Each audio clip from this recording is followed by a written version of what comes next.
Welcome to the Britta Joe Show, where we are rewriting our lives through the creative process.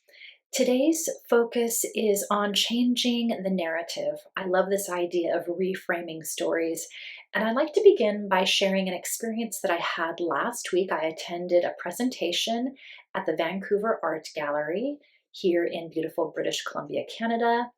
The title of this presentation was Learning from Artists, Curating Contemporary Art. It was facilitated by the new Deputy Director and Director of Curatorial Programs, Eva Respini, and there was also a public conversation with CEO and Executive Director Anthony Kiendl. So this was a great opportunity for Eva to introduce herself to the community, to establish some credibility, and then share what she has planned for the Vancouver Art Gallery. She is definitely a mover and a shaker. She was a curator at the Museum of Modern Art in New York and highlighted three particularly notable exhibitions that she had curated, and I want to share one of them with the American contemporary artist Cindy Sherman. Now, let me tell you a little bit about Cindy Sherman. Her body of work consists primarily of photographic images of herself, eliciting different characters inspired by TV, film, art history. She's been using herself as a model for the past 40 years and has always really been interested in experimenting with identity and really how we can challenge how women have been represented in modern society. So whenever I think of Cindy Sherman, this image of a woman sprawled across a bed after a really long night and makeup is smeared and she's smoking a cigarette, but she's just very provocative. She uses wigs and makeup and different attire, whether representing a man, a historical figure. Some of her themes involve aging in women as well. So Eva was working at MoMA and suggested to her colleagues that she do an exhibition on Cindy Sherman, and they were dead set against it. They're like, this has been done so many times.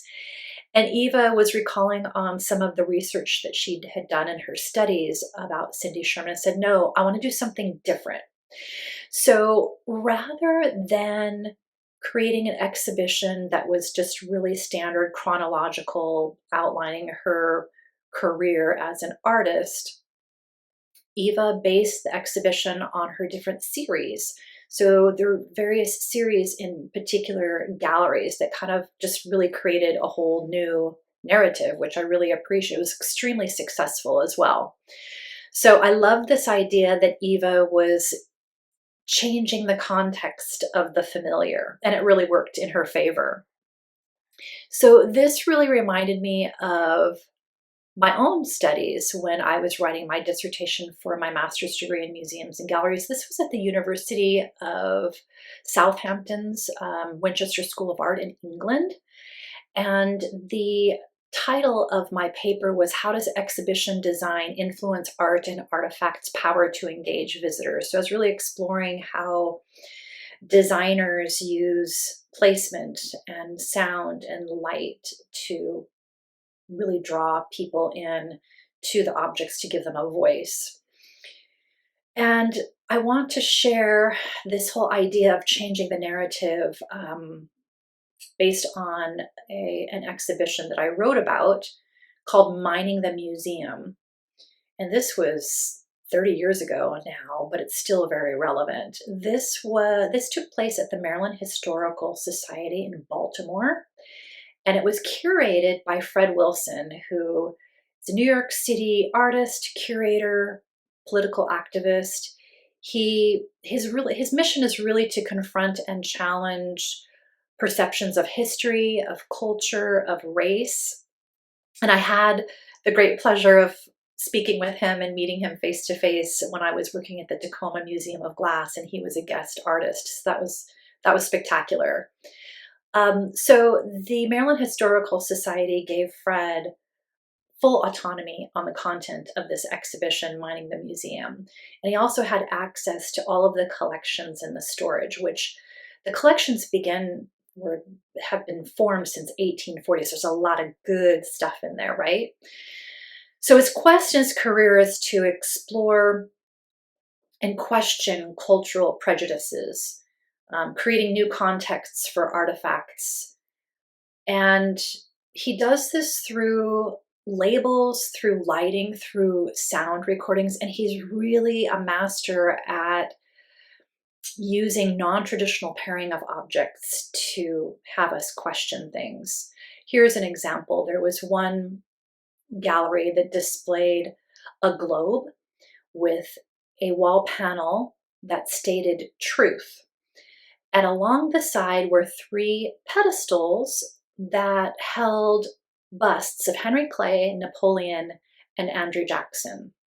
On the other side of the globe, there were also 3 pedestals with nothing on top, but the tags were labeled with some very notable African American leaders, Harriet Tubman, Frederick Douglass, as well as Benjamin Banneker. And these 3 are all very relevant to Maryland, by the way, whereas the others were not. So it's really opening up some dialogue for visitors to question their history. So I love this idea of changing the perspective to create a whole new narrative. And I'm so curious because I love this so much. I really want to know, have you experienced changes in narrative through art, music, film? Maybe it's through your relationships or life lessons that have challenged your perception of what you thought was the truth. You know, it really gets me and challenges me to consider my own story. Although I don't have any regrets, I've certainly had a lot of hard life lessons, and thank God for that, because it's really kind of directed me to become a better human being.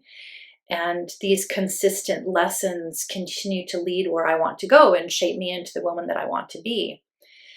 That being said, the beauty of all of this is that we are able to change our own narrative within our lives to modify our patterns of thinking. And we're able to do this through neuroplasticity. This is the brain's ability to change, to reorganize, to develop neural networks. This could be relevant in our own identity, in our purpose, in who we are at the core, or this could be powerful in how we view the world as well. And if you're loving the story that you're playing in, congratulations, that's so inspiring to me. I'm certainly not there, but this makes me reference Dr. Joe Dispenza, who's my hero, and he is a neuroscientist who talks a great deal about neuroplasticity and changing your narrative, primarily through meditation and even learning something new. This was the first book that I read of his, You Are the Placebo. And in this, he discusses how brain scans show that in highly focused states, such as in a mental rehearsal, this is something that athletes do all the time, by the way, the perception of time and space diminishes. So the moment that you imagine a new future for yourself, think about a new possibility and start to ask specific questions like, what would it be like to live without this limitation? You set an intention, a mental picture of what you want to become. And I love this idea that we can change our narrative, we can reframe our story. Here are a couple other books by Joe Dispenza that have been really influential in my life: Breaking the Habit of Being Yourself, and more recently, Becoming Supernatural. I'll have links to everything I reference as well, so you'll have that. I also want to talk about the work of Andrew Huberman, who's also a neuroscientist. He works at Stanford University. He researches this phenomenon of reprogramming your brain, and he does this in a podcast entitled Huberman Lab. I recently listened to a podcast episode where he discusses trauma and fear, and how Fear must not only be eliminated through support from a practitioner or on your own, but it should also be replaced with a positive experience. So he does share some practical self-regulated practices, such as specific breathing protocol that can calm the nervous system when we get triggered. So I will also have a link to his podcast. So if you are at a place where you don't like your narrative, you have the power to change it. Isn't that extraordinary? I just love that. Hey, I want to thanks everybody for listening. Let's play.